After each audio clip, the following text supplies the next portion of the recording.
And happy Monday. If you have been in the space, in the new year, new you space, if you've been walking along with us, there are so many things that we've learned over the course of this journey that we've been on to reverse our diabetes, to improve our metabolic health. And I know you have some questions. I've had people send me messages, send me questions. And tonight, here on this episode, we're going to answer those questions for you. How do we improve our health? How do we what do we need to know about fasting and metabolic disease and reversing diabetes and so forth? And any other questions that you may have that you've had in your mind that you haven't quite answered, we're going to get to those. So make sure that you begin thinking about those and dropping those in the comments. Hey, this is Dr. Dwain Woode. That's Wood with an E. The E stands for endocrinology. Here on the channel, I educate, I empower, and I encourage you to take charge of your health and your life, avoid complications, and go to the next level. And in this year, new you. That's right. I'm talking to adults with type 2 diabetes who want to reverse their diabetes, who want to become metabolically healthy and set themselves up for success as they move into the future.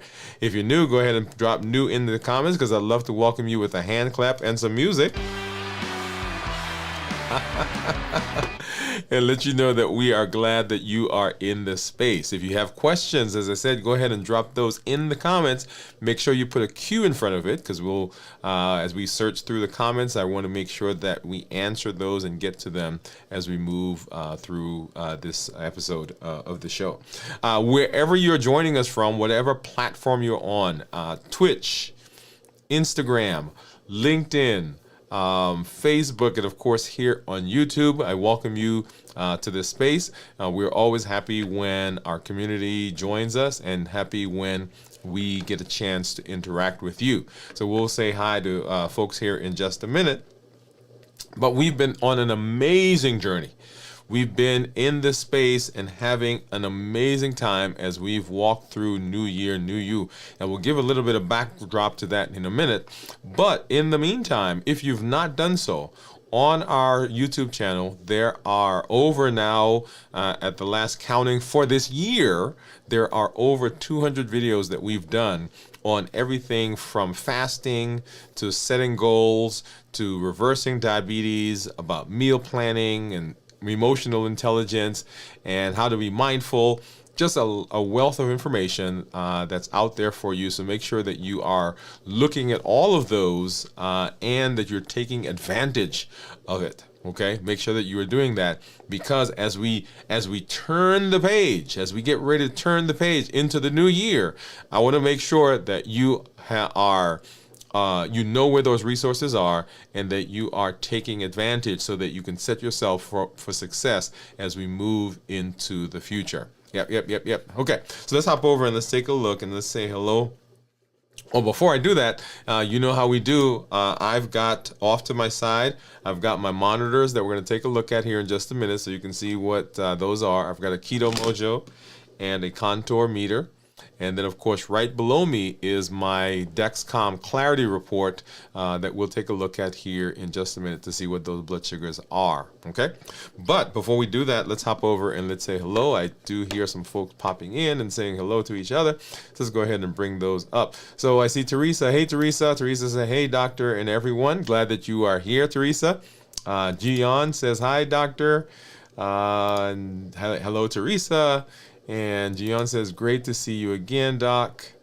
Jennifer says, howdy y'all. Hey, Jennifer, how are you? Any more canning going on out there? Gian says, hi, Jennifer. And then Cornelia. Hey, Cornelia, how are you? Thanks for, haven't seen you in a couple weeks. So glad that you are here in this space hanging out with us. Actually, let me move this one down here. And Julian says, hello, Cornelia. Autumn Joy, new here, and it's a pleasure to meet everyone. Hey, Autumn, welcome.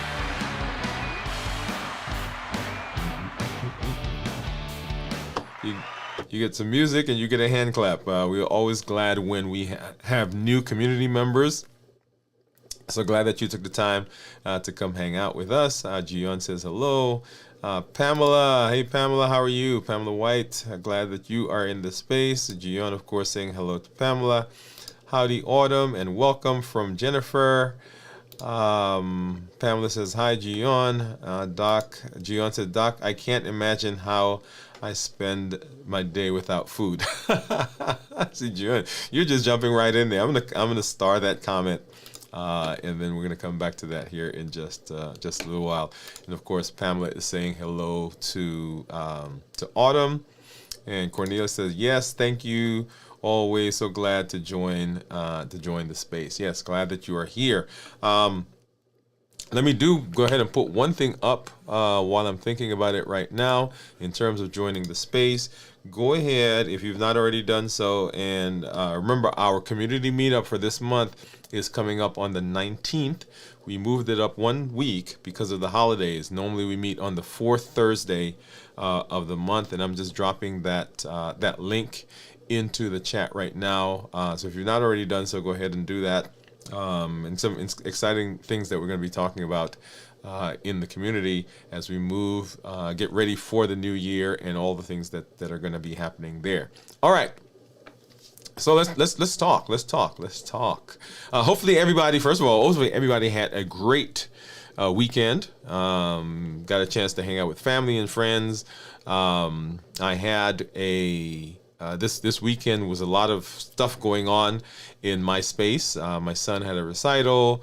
We had some things that we were doing at church, and just a lot of things going on as we are kind of getting ready to getting our house ready for hosting some family members who are coming in. The tree and the shopping, and I've already told you guys that I grew up in Brooklyn. And so the whole Christmas time hanging out downtown Brooklyn and going to the stores for me is a big deal. And all those things that you see on TV, those shows, those movies, Miracle on 34th Street and so forth, that was kind of my thing. And so this time of year is actually pretty exciting for me. And of course, I'm gonna mention it, not to trigger anybody, but eggnog is still a big deal for me. And you will be glad that I have not had any eggnog since that first time. Okay, but I have had some other things. So let's go ahead and let's take a look at blood sugars, and then we'll come back and hop into the show. So blood sugars, let's take a look. And what you're seeing on the screen right now, this is my Freestyle Libre, and the Freestyle Libre says that my blood sugar right now is 98, and you'll see there for the last 12 hours, what has been earlier this morning was higher. Coming out of the weekend. We'll take a look at that in a minute. And then if I look at my Dexcom Clarity, kind of the same thing. If I go to 12 hours, 24 hours, we were a little higher back over there.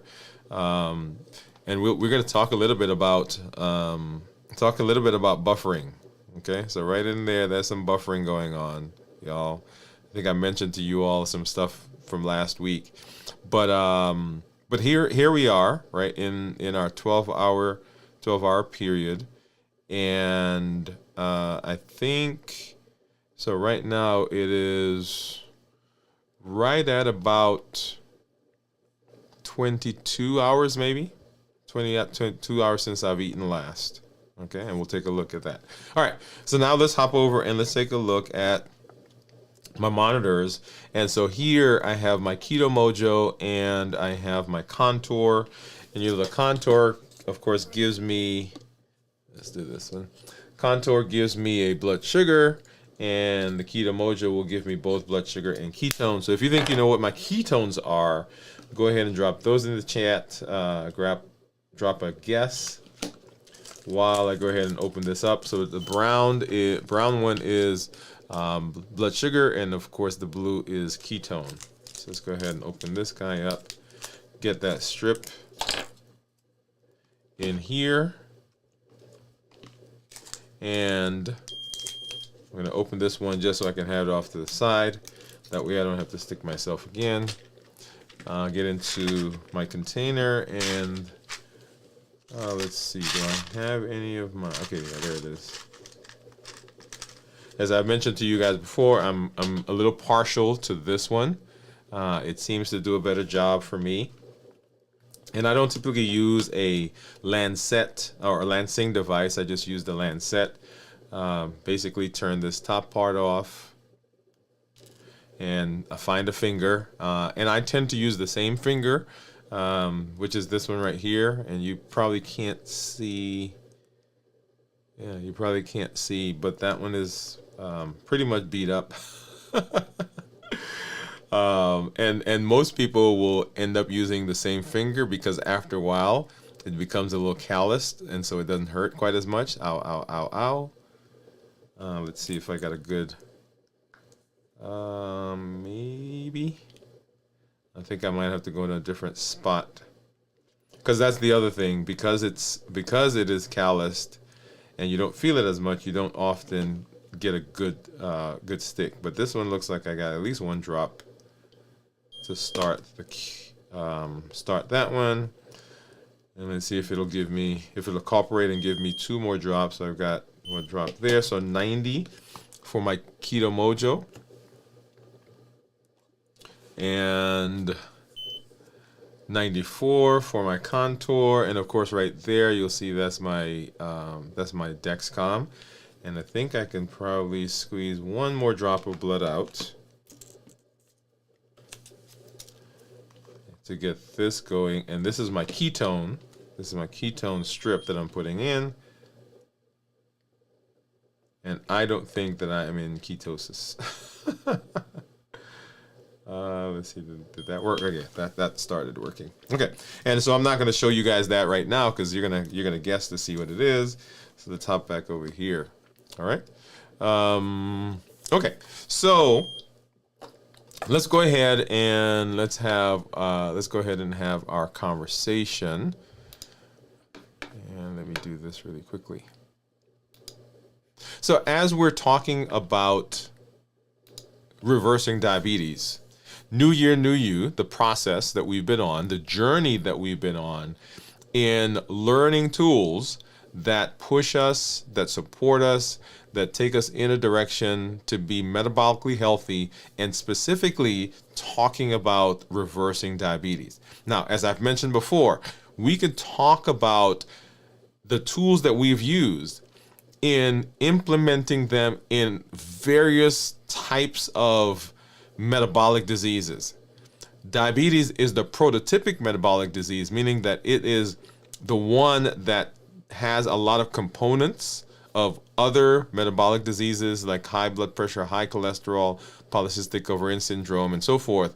But if we can manage diabetes, if we can figure out what to do to be able to reverse our diabetes, then the ancillary things that are around it, the things that surround diabetes, also get better.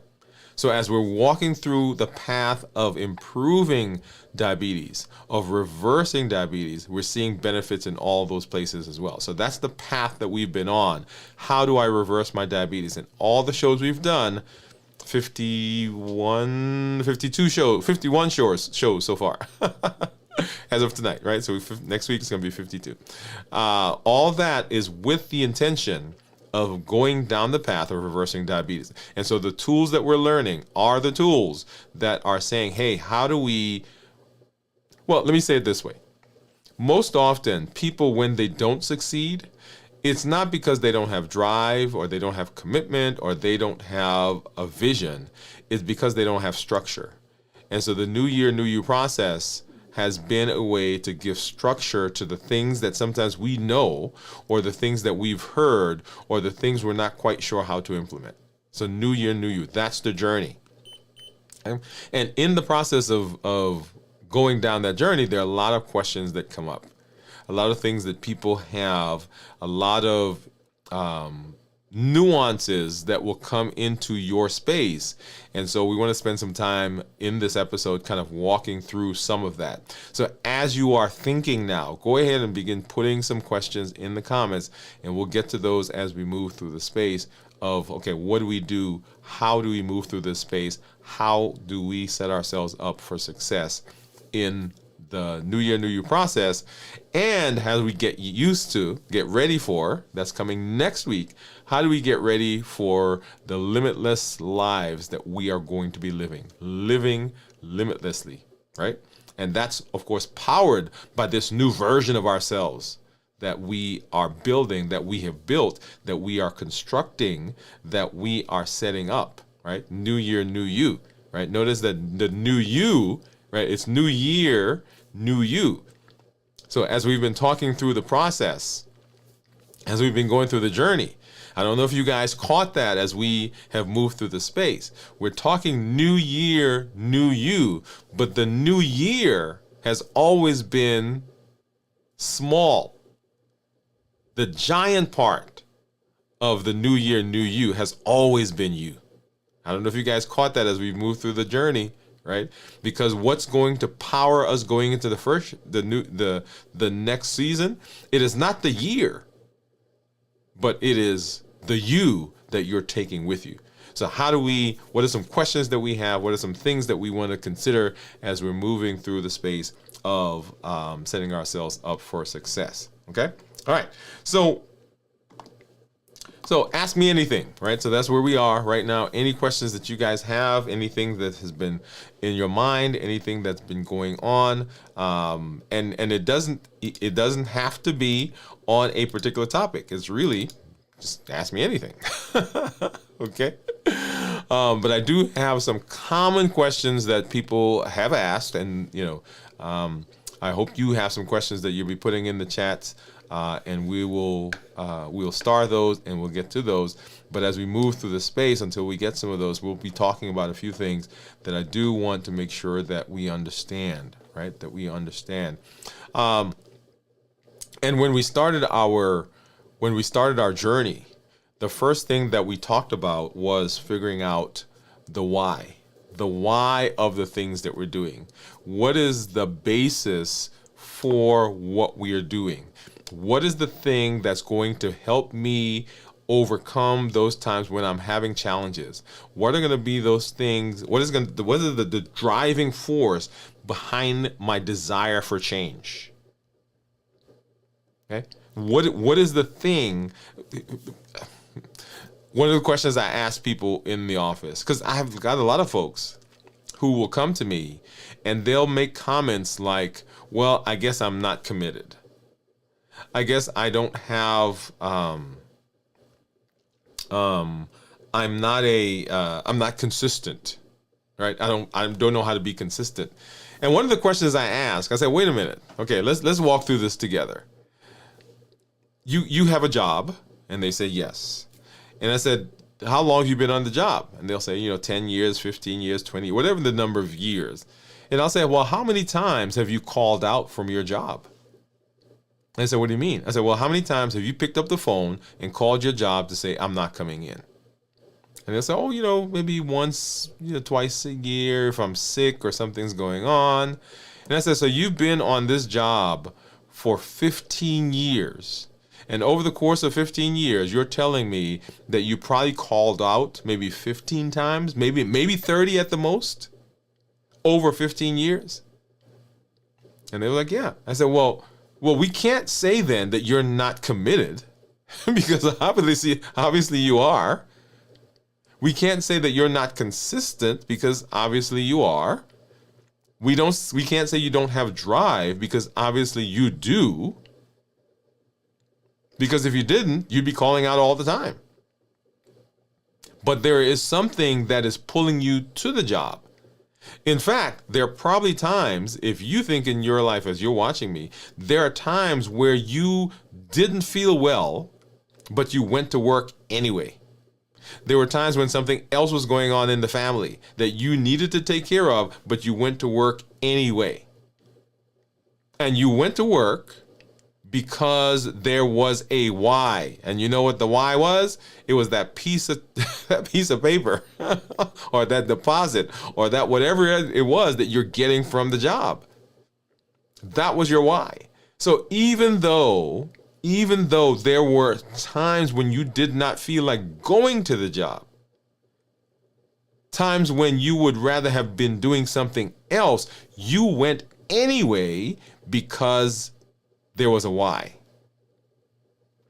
And so as we're thinking about the drive, when we're thinking about the process of becoming healthy, of reversing our diabetes, of improving our weight, of improving our metabolism, our blood pressure, our cholesterol, and all those things, the why has to be strong enough so that you will do what you need to do anyway, right? Because you go to work anyway.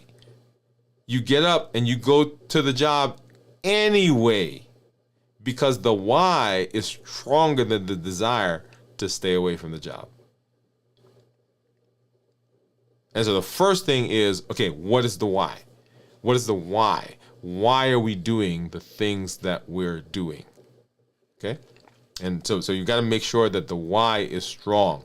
And I'm not talking about, I want to, I shouldn't say I'm not talking about that, because your why is your why, right? I was about to say something about a small why, but no, your why is your why. And if your why has the power to drive you, it doesn't matter. Like, your why may not be mine. Your why may not be strong enough to help me overcome the things I need to do. And my why won't work for you. So you have to figure out, what is your why? What is the thing that's going to give you the strength, going to give you the encouragement to get where you need to be? Okay? All right. And let's see. So that's the first thing we want to understand. We want us to understand that. Okay? So one of the questions that sometimes I'll get people asking me, and we have been, of course, in this space talking about fasting. So I get a lot of questions about fasting, and perhaps the biggest question that I get when it comes to fasting is this question about, what are the top benefits of fasting for someone with type 2 diabetes? Okay, so that's an interesting question, because it really encapsulates the things that we talk about with diabetes. And as we're applying different tools, that's the question you should be asking. Whenever anybody's talking to you about a particular tool that they're purporting that this will help with diabetes, then your question is, okay, what are the benefits of that tool? And so in the fasting space, what are the benefits of fasting? And so there are myriads of benefits for fasting, right? This goes back to our goes back to our pillars. And so the pillars are reducing sugar, suppressing appetite, and decreasing insulin. Right? Now notice I did it in backwards, right? But there are 3 pillars: decrease insulin, suppress appetite, and reduce sugar. And in the process of doing that, the benefits are, and practically speaking, right? Practically speaking, the benefits are, number 1, you get improved insulin sensitivity, which means that the amount of insulin that your body makes works better. And if you're taking insulin from outside, if you're on insulin as a medication, you don't have to take as much insulin. So your insulin is working better. Number 2, when we are fasting, we get weight loss. So insulin sensitivity, we get weight loss. We decrease our cravings. We get better blood sugar. And as a result of all of those things, now we set ourselves up for success in the other metabolic areas, right? So if my blood sugar is better, then my risk for complications goes down. Remember, we can decrease complications of kidney disease, amputations, blindness by up to 30% if we control blood sugars. Okay, so decreasing sugar, and so these are practical things. We've talked about all the theories and so forth that are going on, and all the things that are going on in your body. But the question that people have is, okay, what am I going to see? What is the actual thing that I see? And that's a big one, where the risk of complications goes down. People who have neuropathy, people who have blurry vision, those improve. because of fasting. Because we're getting better blood sugars. Okay, so what are the top benefits? There's some of the benefits right there. There are some of the top benefits. All right, and then I do see a couple of questions out there. So let me go ahead and let's. Okay, so let's see. So I see one with Autumn. Autumn Joy says, "What?" Let me pull that up. She said, "What is your opinion on rolling prolonged fast, specifically 72 or 96 hours? I know you do a 72-hour every week, but I'm curious about the rolling fasts. Which one day?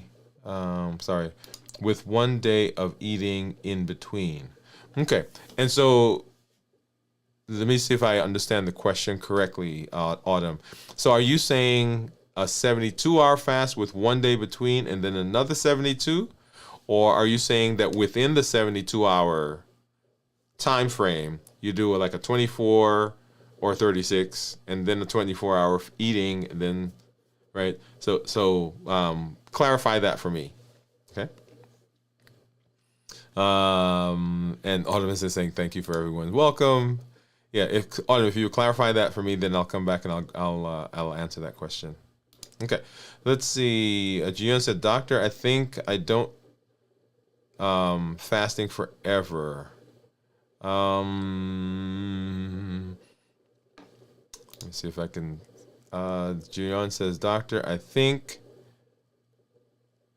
that I'm not going to fast forever." I think you're saying that you can't fast forever.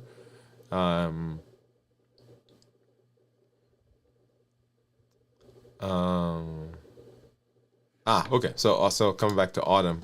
So Autumn is saying, yeah, so you're saying doing a 72-hour fast, 1 day between it, so 24 hour, and then coming back and eating again. And so, so whenever we're talking about fasting, great question, by the way. Whenever we talk about fasting, I think the ultimate thing is understanding what fasting is doing, right? That is understanding the body, understanding the changes that are going on in the body, and then what are the benefits that we're looking for. Okay? So if we're talking about, and let's walk through, and I'm just going to pick one, right? So I'm going to pick two, actually. If we're talking about fasting because I want to lose weight, the benefit of fasting over calorie reduction is that when you're simply reducing calories, you're still taking food in. And whenever you take food in, you're stimulating insulin.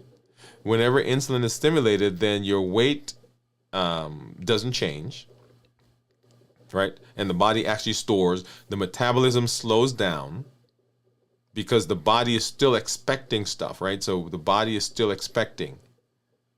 When we fast, we don't have that problem because we're not putting anything in. So the entire digestive process shuts down. And ultimately, if we are doing a 72-hour fast, right, the length of time that shuts down is amazing, right? Because you're not taking anything in for 72 hours. Insulin is going down. You're becoming more insulin sensitive. The body's burning fat, so you're producing ketones. You have mental clarity because you're fasting. The growth hormone levels are higher, so you're maintaining muscle mass. All that doesn't happen when reducing calories. And so then you break the fast and you eat. And we're eating often, right? Often we're eating not necessarily because of hunger, physiologic hunger. We're eating actually because of psychological hunger. Right? So there are the social cues, there are the physical cues, stomach is growling, and so I'm not used to going that long without eating. So theoretically, though, there is no reason to interrupt the fast. Okay? So that's the backdrop. Now, going to the rolling fast, I think going into the rolling fast it is is beneficial because you're doing those longer fasts. Then you have a time where you can connect with family. I mean, you get some stuff that you want to eat, and so it doesn't become this kind of arduous thing to you. And so there is variety, there's breaking, and your body, when you come out of that 24-hour fast, you actually get more metabolic flexibility because your body kind of goes into it a much faster. Okay, so there's the social, there's the psychological aspect of it, and there is some physiologic issues, not issues, physiologic benefit to that. Now, you know, so there's no harm. I guess let me say it that way. There is no danger. There's no harm in doing a 72, 24, 72. There's nothing wrong with that. Now, is that sustainable over time? You have to figure out, does that fit into your lifestyle? And if it does, and you're getting the benefit without putting yourself in danger, right? Because there is the danger of, particularly for people who are who don't have a lot of stores, right? So once you've gotten down where your BMI is like a 25, which is what's considered normal BMI, your BMI is at 25, and you are still continuing extended fast and you're continuing to lose weight, then we can get into the place where, hey, maybe we need to back off a little bit. Okay? So I hope that answers your question, Autumn.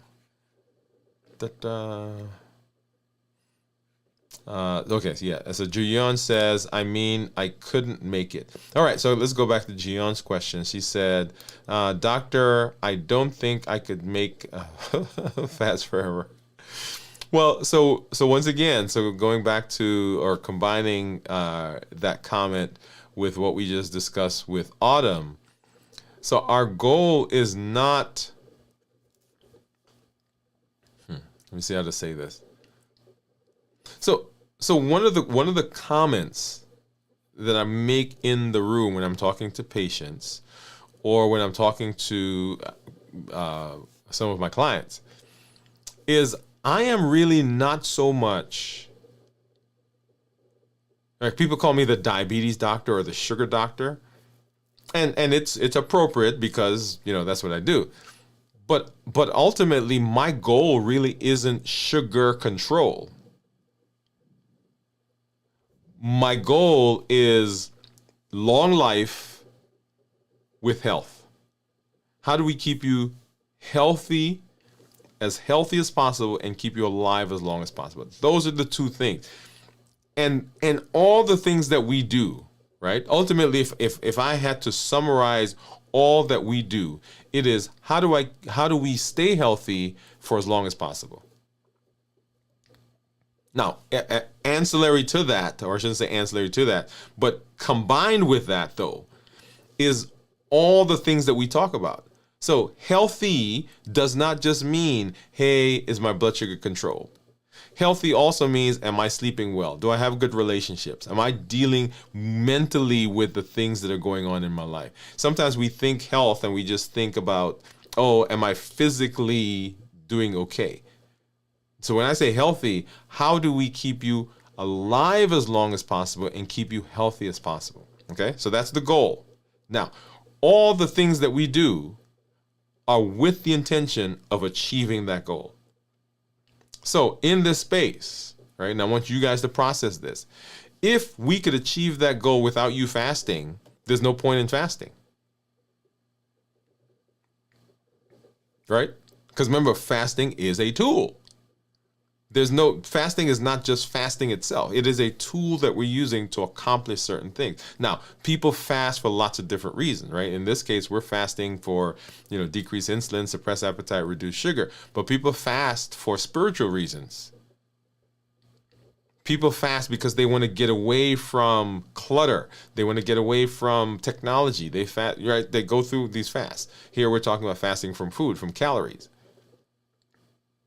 So as you're moving through the space of fasting, Jion, I want you to remember that the goal is not necessarily the fast. It is what the fast is doing for us.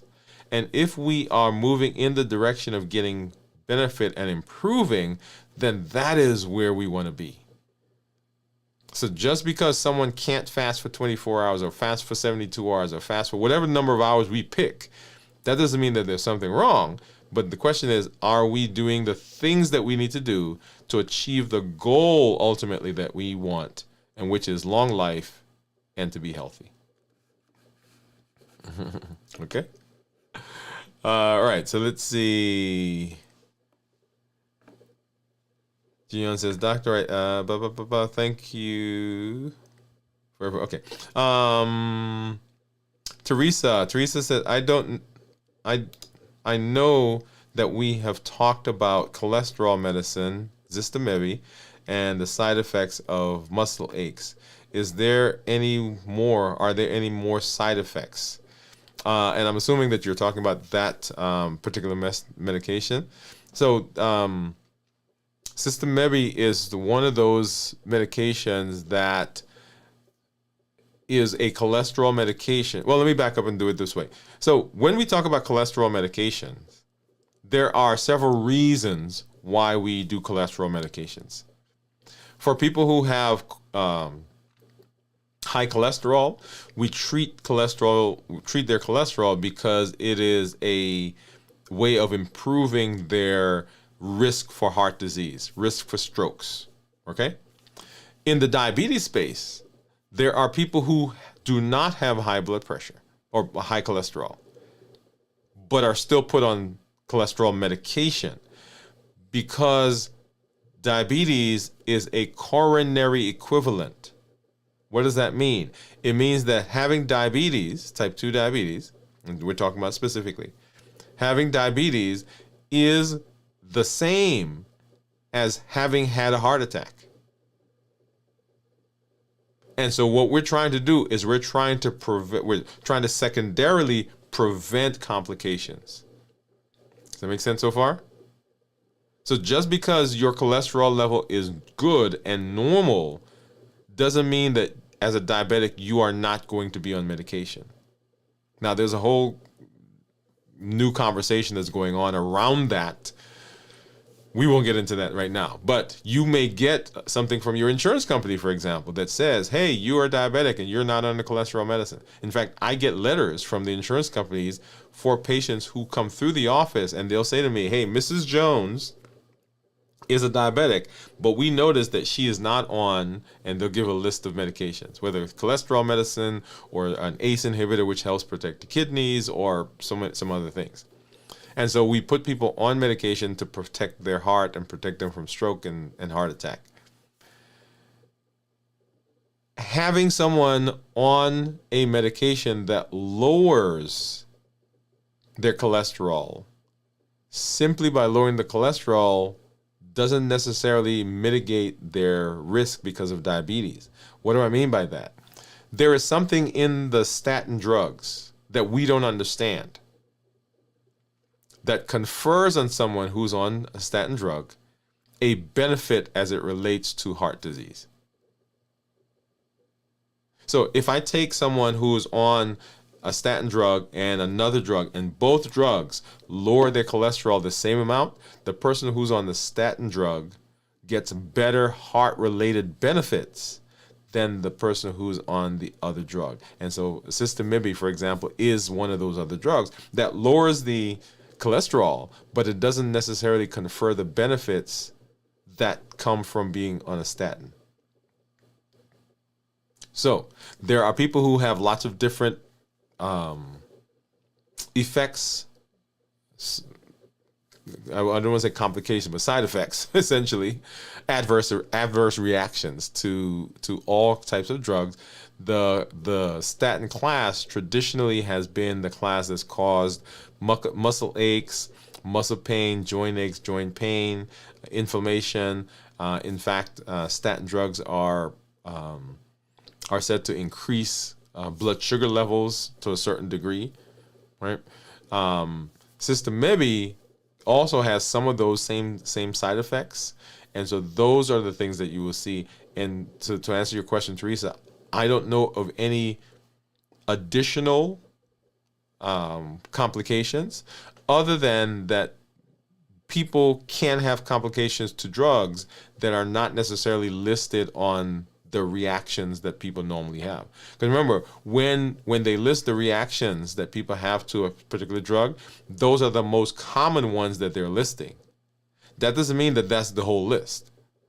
That just means that when we did this, the most common ones, I think it's 5%. All right, if you have people in your study, more than 5% of people have a particular reaction, then that's listed. But if 4% of people have the reaction, it's not necessarily showing up on the list. And there may be one person in the whole group had it, but that doesn't show up on the list. If that makes sense. All right. Let's see.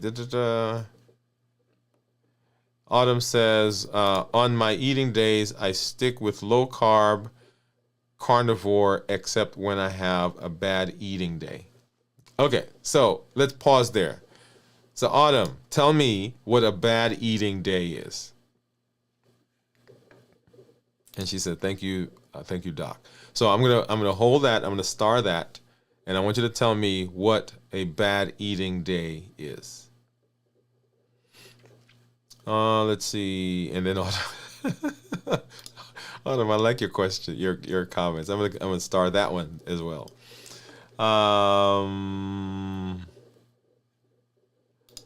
Okay. Wow. Autumn, I'm excited that you're in the community because you got some great comments out there. And I've just starred 3 of your comments. Gion says, I thought fasting is my goal. Thank you, doctor. My goal is healthy life. Yes. Let's pause there. And I want everybody, right? Everybody, if you're out there and you understand what Gion just said, I'm going to repeat it. I want you to put yes in the comments. So the goal is not fasting. Fasting is not the goal. Fasting is a tool that we're using to get to the goal, and the goal is a long, healthy life. So if you understand that, I want you to put yes. Put yes in the comments, okay? Because I think that's sometimes where we get a bit sideways with all the things we do, whether it's exercise or whether it's low carb or whether it's carnivore, like Autumn just said, or whatever it is, right? We get sideways because we think the goal is that thing. And the goal is not that thing. That thing is just a tool that we're using to get to the goal. I remember when I first started learning to drive, a friend of mine, let me see if he's on. He pops on sometimes. He doesn't say much. No, I don't see him out there. But I remember I'm from New York, right? So, as I said before. So when I came down to Huntsville, and in New York, I didn't drive, right? When I got here, I hadn't driven, so I started learning to drive when I was here. And so he had a old 1975 Volvo 4-speed, like white cream car. That car took us everywhere, by the way. And so we were right here on Rideout Road here in town, and he was teaching me to drive. And so I'm driving, and the car's going like this, right? And he stopped me. He's like, wait, stop. He said, so what are you doing? I said, well, I'm driving. He said, well, why are you looking down there? I said, well, I'm trying to keep the car in the lines. And he said, no. He said, if you keep doing that, the car is going to keep swerving. He said, what I want you to do is I want you to look at where you are heading, where you're going. Because if you look at where you're going, then the car is going to follow you, and you're not making all these big turns. You're kind of guiding the car at that point. And I think often we get so caught up in staying between the lines, right, that we lose sight of the fact that, hey, that's where we're heading up there. We get so caught up in fasting for 24 hours or fasting for 36 hours or not eating those carbs or not doing this thing that we forget that our trend is that we are trying to get long, healthy life. And there are going to be times when you're going to go outside the lines, but that's not doesn't mean anything that you are a bad person and all the things that, of course, we tell ourselves, right? All right. Gion says, Autumn, same here. I binge sometimes. Okay. So I think I know the feeling. I'm going to come back to that. So let me jump down and see what Autumn says. Okay. So this was my question that I asked Autumn. I said, what is a bad eating day? And so Autumn says a bad eating day is binging on junk food and fast food. All right. So I love that. So let's talk a little bit. And I am going to say that I appreciate the comment and I appreciate where we all are. And notice what I said. I appreciate where we all are, not appreciate where you are. One of the things that happens, and this is a great conversation to have right now because we're just coming out of the holidays, right?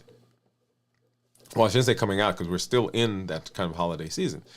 But one of the things that happens is that we've created in our head and we've created in our environment this running conversation. And the conversation goes like this. If I am able to stick to my eating plan, then I'm great. But if I deviate from my eating plan, then I'm bad. If I eat the ketogenic diet, then things are great. I'm a good person. But if I eat the dressing or the stuffing, then I'm a bad person. If I have some peach cobbler, or I have some apple pie, or I have the pecan pie, or pecan, depending on where you come, what part of the country you're from, then there's something wrong with me. But if I eat the rice cakes and the celery, then yes, I'm good. Okay? And I understand because that's how we have taught. That's how we have created. That's the environment that we've created. But what I want us to do is us to begin dispelling that conversation. So Autumn, I want you to listen to me and everybody else who's out there. We are not in the business, and when I say we, our community, we are not in the business of giving people carte blanche to just eat whatever they want, whenever they want, binging and all those, right? That's not where we are. But what we are in the business of doing is we are in the business of helping people to understand that if you do have, quote unquote, one of those bad eating days, that there's nothing inherently wrong with you. Let's pause there and let's listen. In fact, what we want to do, even going further than that, is we want to build into our day, build into our life, build into our month, build into our year, the times and understanding that those days are going to happen.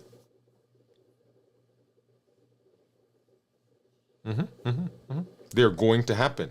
Your birthday, your anniversary, your hangout day with your friends, Thanksgiving, Christmas, New Year's, baby blessing, baby birth, wedding, funerals. They're going to happen. And we build them into our day and we build a procedure into our life to say, okay, what is going to be my plan when that day happens? And the plan ends with, okay, that happened, and now I'm back on my regular eating plan. Notice, right, whatever happened, right? So peach cobbler, pecan pie, apple pie, ice cream, cookies, candies, cakes. That happened, and now I'm back on my plan. Back on my eating plan. Because what happens often is we get caught up in the bad day and we spend time in the bad day because we feel bad because we had a bad day. because we had a bad day. Right. I'll tell you, so last week coming out of the weekend, I had a struggle in the first part of the week. And I was successfully able to get through my fasting and ended my fasting. And when I ended my fasting, Friday, Saturday, into yesterday, started buffering. You guys know what buffering is? That's that behavior that we do to avoid, to separate ourselves from the pain, to separate ourselves from the thought, to not deal with that issue. Right? So we buffer. And we sometimes stay in the buffer because we think, okay, well, yeah, I should be doing better. I should be doing differently. I shouldn't be doing that. But the more we do that, the more we stay in that space. Okay. So Autumn, that was the reason I asked about the bad day, because I wanted to have that conversation, because it's all in our heads. I shouldn't say it's all in our heads. We all have that. Right? We've all been in that space. So thank you for allowing me to use that example to have that conversation. Okay, so let's go back. So Autumn said, on my eating days, I stick with low carb, otherwise except when I have a bad eating day. Yeah. And let's see. I have plenty of stores. Autumn said I have plenty of stores now, even when losing 50 pounds since September. So the average person, they said, has about 100,000 calories of 100,000 extra calories stored in their body. So a lot of us, Autumn, have a lot of plenty stores. And of course, Autumn says, I tend to binge eat, so I love the feeling of control I get with fasting. Autumn, that is like let me give you some music for that. And I'm glad you say that, because sometimes when I say that to people, they don't understand. They're like, well, how can you look forward to fasting? And I say, I look forward to fasting because when I'm fasting, I don't have to worry about food. When I'm not fasting, then I'm tempted to use food as a buffer. But when I'm not fasting, when I'm fasting, I can't use food as a buffer. There's no option for me, okay, let me go grab that. Right? I'm not eating. So yes, I love that. I love that. Let's see. Gion said, I've been binging on food and food addiction over 20 years. I'm now 42. Now I try to overcome what you do for your whole life. Yeah, so there is a huge space out there. As you guys know that I've been in recovery for years now, and we don't talk much about food addiction. We don't talk much about food addiction. I don't know if you guys, let me see if I can get you to see this. Let's see. I don't know if you guys can read that. It says, I am now becoming the person I thought I would be 20 years ago. You see that, Julian? I'm now becoming the person I thought I would be 20 years ago. So it is a work in progress. And you are not alone. Autumn says, Gian, I understand the struggle. Teresa said, thanks, Doc. Hey, you're welcome. Pamela White says, yes. Okay, so understand. So Teresa says she understands. And this is that the goal is long, healthy life. Okay. Gian says, why binge food is sweet? Sweet things and junk. I want to binge on some healthy food. Gian, that is so true, right? So I've never had anybody say to me like they have a craving for broccoli. right? So it's always like cookies, candies, cakes. Like when I'm thinking about stuff to binge or to buffer with, I do not think of quote unquote those healthy foods, or as we say, the balanced bites. Balanced bites actually don't come, they don't come to my mind.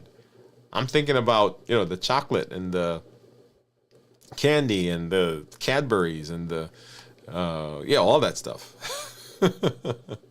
And it's because we've associated certain foods with the feeling, right? Because think about, as we're growing, right? Even now, right? When someone wants us to feel better, what do they give us? They don't give us broccoli. So we get associated with the feelings of good with the different types of foods. But if you take a child, right? And I mean, this is not 100%, but if you take a child and every time they felt bad, you gave them broccoli, they begin to associate broccoli with that feeling. And so now they grow up and they're like, okay, I'm going to get some broccoli because I want to feel better. It's a learned behavior. Now, it is amplified because the manufacturers, when they create the food, they put it together in certain ways that is more, that predisposes us to want to have that. Right? The perfect textures and perfect combination of sugar, salt, and fat. Right? So it's behavior, it is marketing, right? Because when they want you to say, okay, you're gonna feel better, you're going to be included, you're gonna be one of the elite, they don't show you broccoli. Right? They show you the ice cream cone with the caramel dripping around it with the little nuts and the cherry on top. Because that's what makes you feel better. And so it's a whole thing. Let's see. Autumn says, many times there are bad eating weeks. No kidding. Yes. I get that, Autumn. I get it. Yep. Bad eating weeks. And so remember our COPE model: clarify, observe, pause, and execute. COPE. So the COPE model says that we instinctively go to things that we think are going to protect us. The brain, the amygdala, does that. So that you see a tiger and the amygdala says it's got to run, because that's protection. You get stressed and the amygdala says, let's go find a way to ease the stress. And you remember the last time that we had this and we wanted to ease the stress, we had chocolate. Notice what happens. So there's this progression, right? So the amygdala is the part of our brain that's going to protect us. But the prefrontal cortex is the thought part of the brain. It's the part that gives reason. So you see a tiger and the amygdala says, let's run. But the prefrontal cortex says, hey, there's a tiger, but the tiger is in the zoo. So we don't have to run. So notice the same tiger, the same amygdala response, but the prefrontal cortex takes over. And the COPE model says that we have to be in the process of practicing, of training, of putting ourselves in a position where that automatic amygdala, that amygdala hijack, does not happen automatically. And so it gives a little bit of pause so that the prefrontal cortex takes over. Right? That's training. That's why in the military, for example, we can get a group of people whose normal tendency is to run from danger to all of a sudden now go towards danger because they have training. And we don't do enough training on how to put ourselves in a space to be successful. Okay? And so that's one of the things that we talk about. We've got to train. This can't just be something that you do once in a while, because once in a while is not going to be successful. All right, Gian says, question, Doctor, what is buffering? Okay, so buffering behaviors are all those behaviors that we do that insulate us, buffer us, between the things that we don't want to feel. So you get mad at your spouse, you have an argument at work, and because you don't want to deal with, or you can't deal with that emotion, we eat as a way of separating us from the emotion. It's the same same reason that people get involved with drugs and alcohol and become hypersexual and get into gambling and all of the buffering behaviors, procrastination, right? All of those behaviors fall under that category because they are our body. These are the mechanisms that we use to take ourselves away from dealing with the issue. And remember, buffers, they make you feel, or they help you feel good for the moment. Because when I eat that chocolate, oh yeah, I feel good. And I can't tell, nobody can tell you that doesn't feel good. Yes, it does. If they tell you that it doesn't feel good, then they've not had the right chocolate. Okay? So for the moment, yes. But it ultimately doesn't deal with the issue. And so coping is, okay, even right now, I'm going to feel some pain. I'm going to have to confront. I'm going to have to face some things that are uncomfortable. But in the long run, remember now, in the long run, our goal is long, healthy life. So just like we go off the road, but our goal is long, healthy life, we buffer, but we're heading to long, healthy life. We also have to understand that there are times where we have to feel this pain right now because we're heading to long, healthy life. Come on, right? So this whole idea, the limitless living that we're going to be talking about, oh yeah, that's where it is. Okay. So Autumn says, I feel like binging is definitely a mental thing, but so damn difficult to break the cycle. So good thought there, Autumn. And I don't know if you heard me as I was going through the COPE model, right? So often we try to break the cycle by breaking the cycle. But we break the cycle by putting structure around it. And so that's what COPE says. We have to clarify, what really am I feeling? So it's not that I want that food. It's that situation that just happened hurt my feelings. So I clarify, right? So I understand. Now, I may still eat the food, but now I understand that it's not that I'm hungry. It is that something happened. Okay, where do I feel that? That's the observe part. Am I feeling anxious? Or my stomach is churning? Am I feeling angry because, I feel like my head is hot? Am I feeling tense because my shoulders just feel tight? Right? So we clarify that it's not hunger. We observe where am I feeling in my body, and we give a name to it. So I'm angry. I'm anxious. I'm frustrated. I'm lonely. I'm tired. I'm bored. Now, once we've given a name to it, clarify, observe, once we've given a name to it, now we have a way of dealing with that. Now, once again, in all of these spaces, we may still eat the food, but now we understand. And then we pause. That pause, because now we say, okay, it's not hunger. And, by golly, I'm mad. I'm upset that she did that he said that they didn't like this, that, I'm lonely. How dare they, right? Whatever it is. And that process allows pause for the prefrontal cortex to take over the amygdala. That's what the pause does. And once that happens, then we begin to execute something else. We pick a different behavior than the behavior we normally do. That's not going to happen the first time. It's not going to happen the second time, third, fourth, fifth. I don't know how many times it's going to take for that process to go through so that you are, each time you walk through the process. Each time, even as you're eating the thing, one time your brain is going to say, okay, look at this process, and we're going to be able to make a different decision. Okay? It is definitely, right?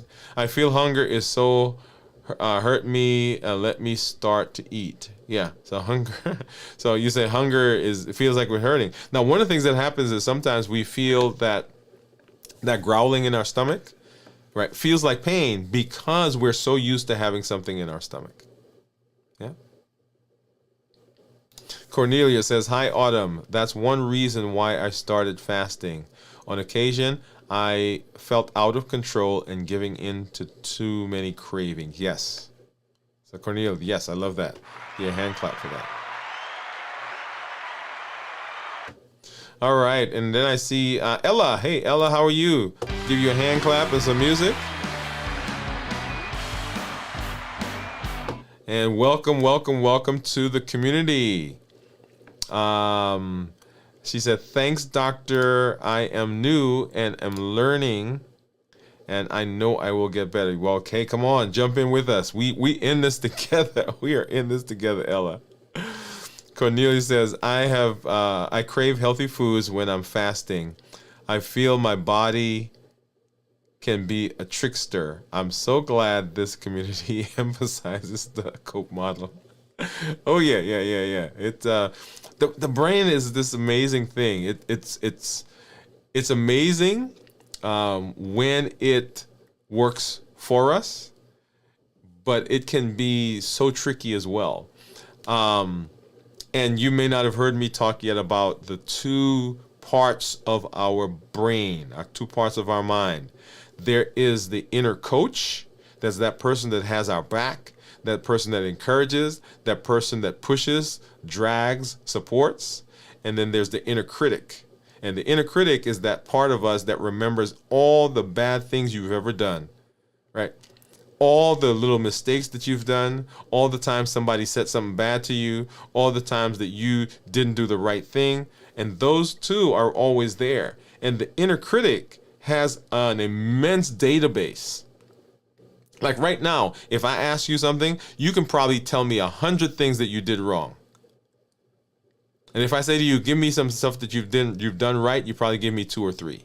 Why? Because the inner critic has a database memory, right? It's all filed, right? Cross-filed in sections, and it's all connected. For the inner coach, we've got to go look, and we've got to pull. You got to take out like cardboard boxes, and you got to take this out of that before you find the thing that, right, that you did. And so our goal is always to strengthen the inner coach. Always giving the inner coach. That's why we say celebrate your wins. When you have gone, like I had a lady one time said that she failed because she fasted. I said, well, how many hours did you fast? She said like 56 hours. I said 56 hours. That's a win. Right? So celebrating that. Gian says, normally I binge Saturday night. Gian. That is it right there. It's the nighttime and the weekends. For a lot of people, they make it through the week. So the question that we all have to ask ourselves, and I ask myself this all the time, what is it about that moment or that time that's causing the binging, the craving? Because I have my cravings at night and I have my cravings on weekends. That's it. So go to bed early, right? Do I need to go to bed early? Am I bored, right? Because everybody in my house usually is sleeping and I'm up doing stuff. And on the weekends, do I need to find some more community things to do? Like, I am very involved, I'm very busy, but sometimes I am busy and not connecting. Right? I'm busy doing stuff, but I'm not really connecting. And for me, I think that's where sometimes the eating and the binging and the buffering comes. Autumn says, Cornelia, I love the feeling of being in control. I actually miss that when I am on a prolonged prolonged binge. Sadly, it still takes some time and motivation to break the binge cycle. Okay. So I like that, Autumn. Thank you for dropping that out there. So the cycle, right? The binge cycle, the cope model, the heat model, right? So all these are tools that we've learned.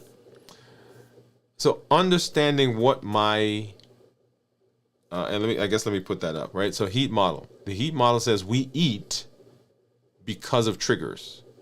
This is other than food, other than when we're hungry. We eat because of triggers. And the triggers come in one of four categories: habits, emotions, access, and taste. The routines that we've gotten into, right, will trigger us. We always do the same thing. We always eat this. We always eat when we go to the movies. We always eat when your sister comes over. We always do this on Tuesdays because that's when we go doing this thing. And so the food is associated with it. So we can't do that activity without the food. The social cues. Everybody gets up at lunch and they go to lunch. And so even if we're fasting, even if we are saying we're not eating, then that triggers there and it pushes our button. And if we're not careful, the amygdala takes over and it starts to run before the prefrontal cortex gets a chance to override it. Okay? So we eat because of habits. We eat because of emotions. If we get too angry, too frustrated, too sad, too bored, too tired, too anxious, all of those things will push us in the direction of eating. It will push through the decisions that we've made about what we're going to eat, when we're going to eat, how much we're going to eat. It's like the roller coaster. When that roller coaster car gets to the top, it's coming back down. And it doesn't matter what you do. You can yell, scream, jump, fuss. It is coming down. And if we don't deal with the emotions on this side, that's why the cope model works. If we don't deal with that before that amygdala takes over, then the amygdala hijacks the whole process. And we eat because of access. I'll tell you, and I'm going to take a picture for you guys so that you could see the struggle is real. So in my office, right? So we get food down in the cafeteria. And when I'm fasting, I don't go to the cafeteria to get food. But what I've done is I'll go down there and I'll get we'll get 3 bags of chips, and I bring it up and I put it in the office. I get chips, put it in the office.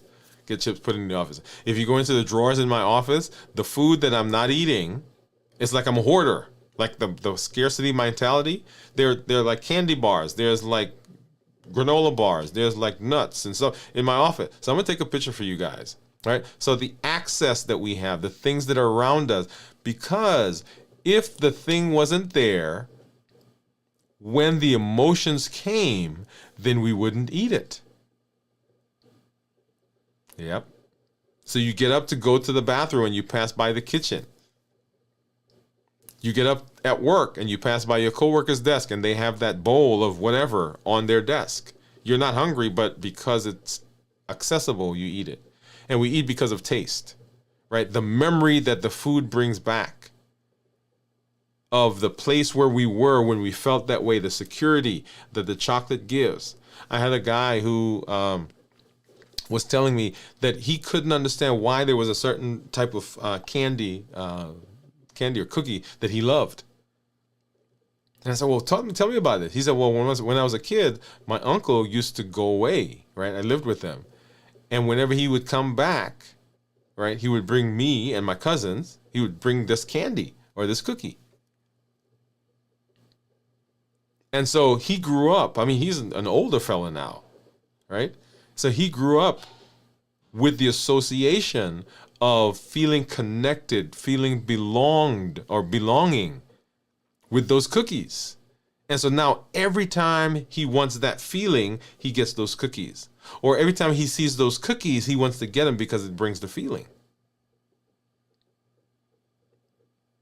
But understanding those connections is the first key to being able to deal with those binging, Autumn.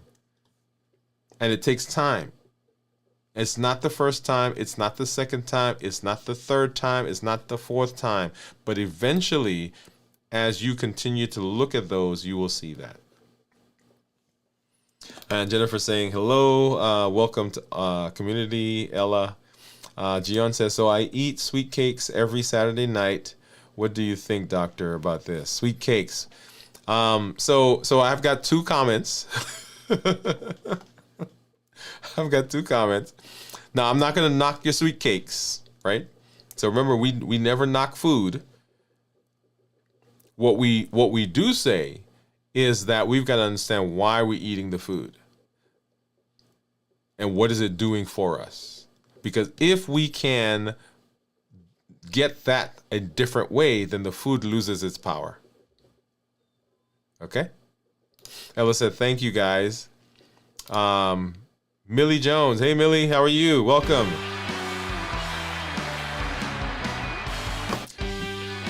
Millie says, what is your take on berberine and mulberry extract for blood sugar? So berberine has been one that has been shown anecdotally to have some benefit. The mulberry extract, once again, it's there, but it's not. The evidence is not as strong as for the berberine. But yeah, so berberine, bitter melon, cinnamon, ashwagandha, chromium, all of those have been shown to give benefit, Millie. There's not a study. Nobody's done the studies, but there's enough anecdotal evidence to show that there's some benefit there. Good question. I love it. Pamela says, welcome. Gian says, hi, Ella. Gian says, hi, Millie. Hi, everyone, and I'm glad to be in the space. Hello, Millie. Yeah, I know I've been talking, so I'm going to get through these so we can get out of here. Jennifer says, howdy, Millie. Welcome to the gang. Yes. Gian says, doctor, is it possible to adopt to feel the enduring hunger growling? Huh. I'm assuming that you're saying, are you able to adapt to the feeling of growling? Yeah, it is a learned behavior. So we've gotten so used to something being in the stomach, right? Stretching, that whenever that stretch goes away, then we feel that we're like, okay, I need to put something else in there. So it is a learned behavior. So to answer your question, Gian, yes. Gian says, I hope I connect this community very often, even weekends, when I am here and listening, doctor, to your lecture. I feel so safe and calm. Thank you. Well, I'm glad, Gian, and we are, as I said last week, we're working on a way for us to be able to connect even outside of the lives. What day and time will the fast start this week? So Cornelia, I actually started my fast yesterday. I started fast yesterday because I'm using my tool to get back on my eating plan. I ended my fast last week at how many hours did I do, by the way, you guys? Was it 96 hours? So last week I did a 96-hour fast, and then buffered for lots of the weekend, and those are those high blood sugars that you guys saw. And so yesterday I was like, okay, yeah, let me, and just like, I think it was it Autumn who said about binging and taking a while for that to happen. It's still, yeah. So Autumn says it still takes some time and motivation to break the binge cycle. So it is a process. It is a work in process. It is a work in progress. Each time that you do that, each time that you put another peg in, then you're giving support to that inner coach that says we can do this. That's why mantras and motivation are so important. That's why visualization is so important, right? Because each time we do it, we're getting more and more and more and more successful at it. Okay. Awesome. So we started it yesterday. Typically, we started on Tuesdays, right? So it's typically we go Tuesday. So Wednesday, Thursday, and Friday are our 72-hour fasting days. This week I've started it earlier, right? So I'm adding another day at the beginning of my week to get there. Okay, awesome. All right, so I know we went a little over, but I wanted to make sure that we got these questions in, and I'm so excited that we've got some new community members that are out there. Thank you all for joining us. We will be doing our community meetup. Remember, on the 19th at 7 p.m. Central. I'm going to go ahead and pop that. That link in there. If you've not done so, go ahead and make sure you sign up for that. It's a great opportunity to see each other's faces and hear each other's voices, and to actually deal with some things specifically with us. As we are in that space, we do some coaching so that we're able to talk to you and you're able to communicate with us, and we all learn from each other. I love doing that. And in the future, we're putting together a space where we can spend time supporting each other. I know for me in recovery, having a group of people that have been with me that I don't have to explain, right? So for instance, Autumn, when you say binging and eating on the weekend, you don't have to explain that to me. Because I'm there. I understand. I'm right there with you. Okay? And so being in a space with people who are like-minded, who are moving in the same direction, and remember, our direction is long, healthy life. Okay, so we're gonna be looking for that. So we hope that you will join us. We will come back. We'll continue doing our our check-ins later this week. We've got our check-in for Wednesday, Thursday, Friday. We've got video from the vault Saturday night at 9 p.m. Central. This Week in Review Sunday morning at 6 a.m. Central, and then right back here next week, Monday, Dwain Woode MD Live. Remember, the next Monday is going to be our last show, Dwain Woode MD Live. The next one, will be our last show. We will continue doing our check-ins for this week and next week, and then after the show on the 23rd, I think is that date. Then our next show is going to be on the 6th of January. Okay, so as we launch into the new season, and we'll talk more about what that means. And next week we're going to be doing some introductory information to the new season, so that we get ready, right? And over the course of the time, I want you all to understand that you are in the position of having unlimited ability and unlimited ability to make changes. You can make a difference in your life. The binging, the complications, the things that have happened in the past is the past. And we're today starting moving forward. Now, let me say this. That doesn't mean that tomorrow you're not going to binge, or tomorrow you're not going to buffer. That's not what that means. That means that you are each time setting yourself up and say, okay, I am making a decision that I am going in the right direction, that I'm working on being healthy, I'm working on having a long, healthy life. That's what that means. That you are living a limitless life. Yeah. You guys heard that? And it's built on the new us that we're developing. Okay, so make sure you join us. Remember our heat model. When you come, remember to join the challenges. Each time we do a challenge, every month we have a challenge that we're going to go through. So that's your opportunity to practice. It takes practice, practice, training, practice. It's not a one-time thing. When you show up, tell your story. Let us know where you are, what successes you're having. If you're having some challenges, some obstacles, come alongside. Let's come around each other and let's support each other as we move through the space. And then invite a friend. Let them know that there's a space where they can come, where they can be metabolically healthy, that they don't have to keep having those complications. They can make a decision to do something differently. Your family, they don't have to keep having heart attacks or losing limbs or going blind or going on kidney dialysis. We don't have to keep having spaces where we are feeling lonely and alone, when there is a community where you can be supported.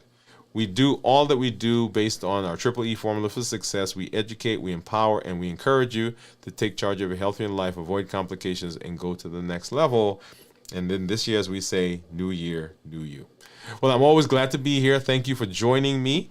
Thank you for being in the space. I love the community. You guys are amazing, and welcome to all of our new folks who came in over the course of this episode. We look forward to seeing you as vibrant members of our community as we move forward and as we get healthy together. Hey, this is Dr. Dwain Woode. That's Wood with an E.